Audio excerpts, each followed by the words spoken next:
ನಾರಿ ಶಕ್ತಿ ಒಂದಾಗಾಯ್ತು, ಕೈಗೆ ಸಿಕ್ಕ ಸೀನಾ, ಪಿಂಕಿನ ಸುಮ್ನೆ ಬಿಡ್ತಾಳ ಪಾರು. ಒಂದು ಕಡೆ ರಶ್ಮಿ ಮಾವ ಮಾದಪ್ಪ ಕೂಡ ಮಗ ಸೊಸೆ ಸಂಸಾರ ಸರಿ ಮಾಡಲು ಪಣ ತೊಟ್ಟಿದ್ದಾರೆ. ಈಗ ಪಾರು ಗಮನಕ್ಕೆ ರಶ್ಮಿ ವಿಚಾರ ಬಂದಿದೆ. ಸೇನಾ ಹಾಗೂ ಪಿಂಕಿ ಕಳ್ಳಾಟವನ್ನ ರಶ್ಮಿ ತಾಯಿ ಪಾರುಗೆ ತೋರಿಸಿದ್ದಾಳೆ. ಪಾರು ಈ ಬಗ್ಗೆ ಗರಂ ಆಗಿದ್ದಾಳೆ. ಇದರ ಜೊತೆಗೆ ರಾಣಿಯು ರಶ್ಮಿ ಬಾಳು ಸರಿ ಮಾಡಲು ಮುಂದೆ ಬಂದಿದ್ದಾಳೆ. ರಶ್ಮಿಗೋಸ್ಕರ ಅಮ್ಮನ ಜೊತೆ ಕೈ ಜೋಡಿಸಿದ್ದಾಳೆ.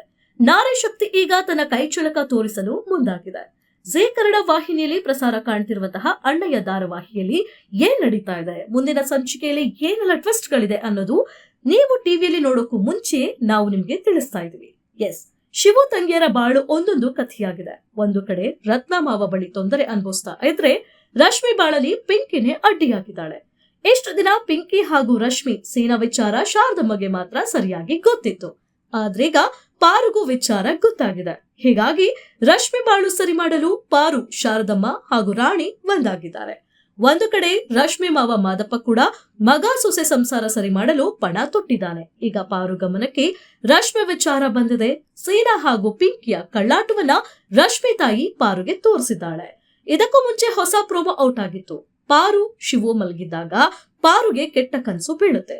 ಏನೋ ಕೆಟ್ಟದಾಗುತ್ತೆ ಎಂದು ಗಾಬರಿ ಆಗ್ತಾಳೆ. ಆಗ ಶಿವು ಕೂಡ ಪಾರುಗೆ ಸಮಾಧಾನ ಮಾಡ್ತಾಳೆ. ಇನ್ನೇನು ದೇವಿಗೆ ಹರಕೆ ತೀರಿಸುವ ಸಮಯದಲ್ಲಿ ಸೇನು ಹಾಗೂ ಪಿಂಕಿಯ ಸೀಕ್ರೆಟ್ ವಿಷಯ ಶಿವು ಮುಂದೆ ರಿವೆಲ್ ಆಗುತ್ತೆ. ಇದು ಶಿವು ಕೋಪ ನೆತ್ತಿಗೇರಿಸಿದೆ. ಸೇನನನ್ನ ಎತ್ತಿ ಸುಮ್ಮನೆ ಬಿಡೋದಿಲ್ಲ ಅಂತ ಶಿವು ಹೇಳಿದ್ದಾನೆ. ಒಟ್ಟಾರೆಯಾಗಿ ಅತ್ತ ಪಾರು ಹಾಗೂ ರಾಣಿ ರಶ್ಮಿ ಬಾಳು ಸರಿ ಮಾಡೋ ಹೊತ್ತಲ್ಲೇ ಶಿವಗೆ ಗೊತ್ತಾಗಿ ಸೇನನಿಗೆ ಗತಿ ಕಾಣಿಸ್ತಾನ. ತಂಗಿಯರ ಜೀವನ ಸರಿ ಹೋಗ್ಬೇಕು ಅಂತ ಹರಕೆ ಹೊತ್ತ ಅಣ್ಣ ಇದೆಲ್ಲ ಸಹಿಸಿಕೊಳ್ಳೋದು ಹೇಗೆ ಅನ್ನೋದು ವೀಕ್ಷಕರಲ್ಲಿ ಇರುವಂತಹ ಕುತೂಹಲ.